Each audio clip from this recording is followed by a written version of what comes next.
The very place where you are most injured will be the place the healing for others come from. Acts 28:8, and his father was sick in bed, suffering from fever and dysentery. Now this is where my imagination is thinking Paul's cracking a smile. Not because sickness is good.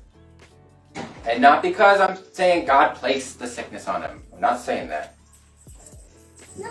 But what I am saying is I wouldn't be surprised if he got that look in his eye. He's putting the pieces together. You know that look. Because Paul now understands the pain in the jail, the broken pieces of the boat, that snake bite.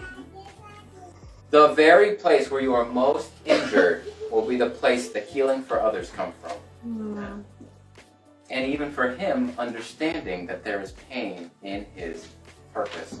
Because see, God was faithful on the ship and in the island, and God is faithful in Jerusalem and faithful to get you to Rome. So you need to be faithful on the ship, and you need to be faithful on the island, and you need to be faithful in Jerusalem on your way to getting to Rome.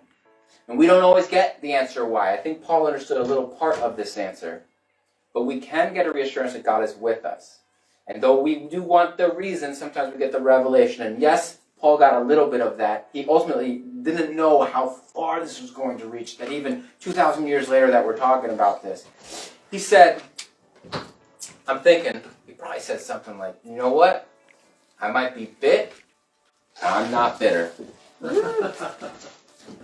God is making sense of these setbacks. Mm-hmm. And here's the deal. I'm not stuck. I'm stationed. Mm.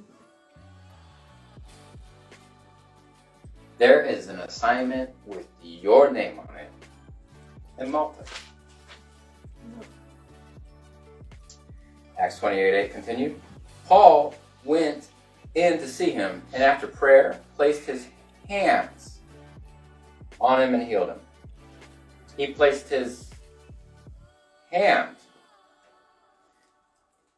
Everybody together. He placed his hand. That same hand. You could argue with sunburn, scars, scrapes. It says that he carried the marks of the gospel in his body from Lystra to Macedonia to Jerusalem. And now this deadly snake bite, these puncture wounds in his hands. It says that same hand is now being extended and used for the healing of this man. Amen.